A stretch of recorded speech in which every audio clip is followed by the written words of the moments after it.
Un couple d'Américains en vacances dans le sud de la France a mangé à la pataterie et c'était amazing. Sur Twitter, Steve raconte combien avec sa compagne ils ont adoré leur expérience dans cette chaîne de restaurants où la pomme de terre est reine.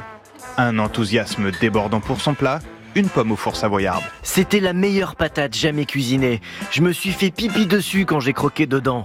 Ça va être un bloc de chèvre. Non, c'est parmesan. Je sais pas ce que Ah, c'est. c'est du parmesan. J'ai cru que c'était un chef cendré. J'ai cru que c'était un chef cendré. Eh oui, c'est drôle. Mais en fait, c'est pas drôle, c'est du parmesan. J'en ai vu des trucs pas mal, hein, en termes de moisissure avancée. Ben, alors là, Qui s'appelle Arnaud Adami et lui dans une série de toiles il représente des coursiers, en fait des livreurs de repas, ici avec un casque à la main et un sac isotherme posé au sol. La peinture est très réaliste, quasiment photographique, magnifique.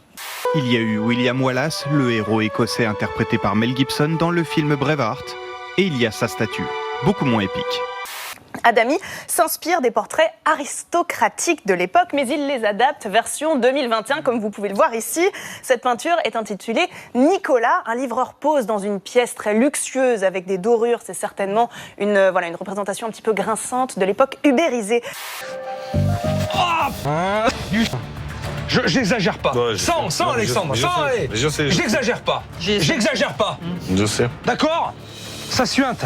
Ah, mais regarde la gueule des tranches de jambon. Oh!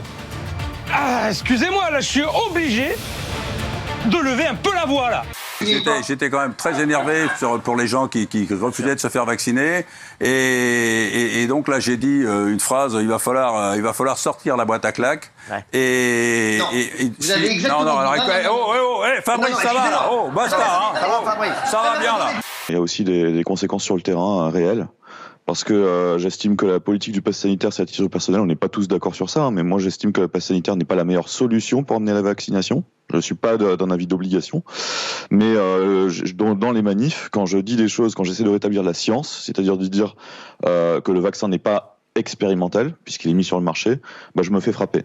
Parce que Jean-Paul Hamon, il n'a pas dit que ça. Perso, je me tape un vrai succès chez les patriotes après avoir dit sur CNews qu'il fallait sortir la boîte à claques pour les non-vaccinés. Bravo! Alors ça, c'est pas de la violence, ça vous fait rire? Tant mieux, ça vous fait rire. Parce que pour l'instant, le mec qui effectivement se balade avec votre indignation, cher maître, vous pouvez vous la mettre, d'accord?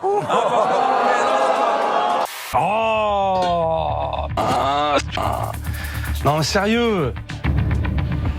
C'est ça que j'ai jeté. Mais qu'est-ce que c'est? Je sais pas. Ça pue. J'ai envie de gerber, moi. J'ai envie de vomir. J'ai envie de vomir.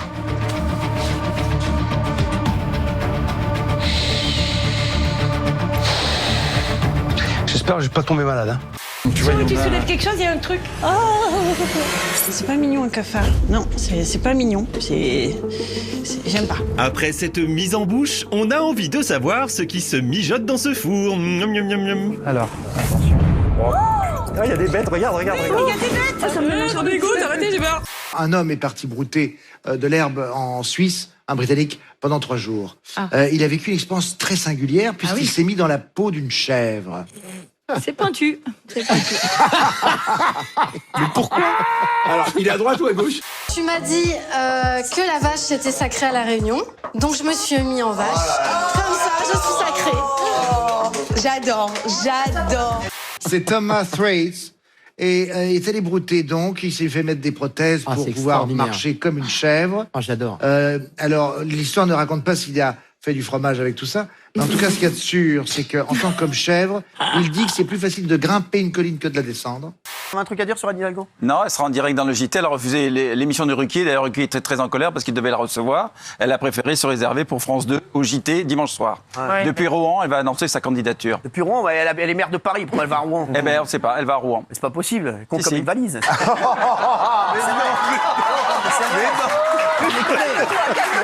maire de Paris, tu vas annoncer ta candidature à Rouen. C'est comme si moi, je vais annoncer que je vais faire une émission sur C8, je vais sur TMC.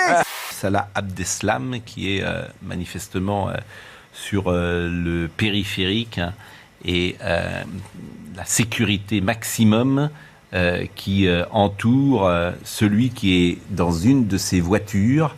Et nous sommes sur le périphérique parisien qui est fortement embouteillé, et notamment au niveau de la porte d'Orléans, puisqu'il y a beaucoup de travaux en ce moment dans Paris. Anne Hidalgo, président.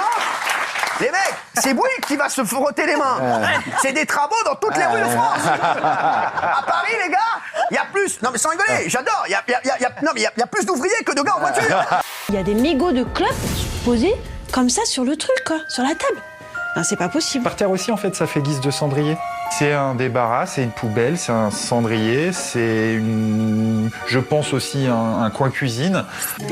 Oh, cochon. Et quand tu bouges l'appareil, ça bouge de partout. Ah oui. Non mais là, c'est pas possible. Ouais, tu peux pas vivre comme ça, Sophie. Bah, c'est la caserne d'Ali Baba. Oui, alors sauf si Ali Baba est devenu pompier entre-temps. Michel Onfray est sans doute l'un des seuls philosophes qui sait vraiment écrire comme un romancier, comme un écrivain, et ça, qu'est-ce que c'est agréable à lire. Que seraient-ils d'ailleurs les livres et que serait la lecture sans les librairies ? C'est un peu faux quand même, c'est un peu faux. Quoi ? Il y a toute une école, pourtant idéologiquement c'est pas mon bord, mais je veux dire Bernard-Henri Lévy, Luc Ferry, Comte Sponville sont des gens qui écrivent un français élégant et c'est une autre façon de faire de la philosophie aujourd'hui. Mais j'ai encore le droit d'avoir un avis sur ce que je lis ou pas ? Oui. On est sortis. Donc toi tu as envie de faire comme les autres. Exactement, parce qu'à un moment donné, voilà, œil pour œil et pied pour pied. Vous êtes quand même compliqué. Quand on vous engueule, vous n'êtes pas content, ce qui est normal, mais quand on vous fait un compliment, vous n'êtes pas content non plus. C'est la vérité qui m'intéresse dans cette aventure, c'est pas ce qu'on dit de moi, c'est la vérité. Je pense que factuellement, il y a une Donc vous avez la vérité, quoi. Non, j'ai dit factuellement qu'une nouvelle génération... donnez-moi tort. Et quand je vous dis qu'une nouvelle génération de philosophes... Sur ce point, je vous donne tort. Vous écrivez bien, c'est un compliment. Je crois que j'ai passé l'âge d'avoir des meilleurs amis, pour de vrai. J'ai des amis, tu vois, clairement, j'ai plusieurs amis. Non, tu vas choisir, mon cousin. Il n'y a pas de... Non, je rigole. C'est pas t'es là, tu crois, ils croient que...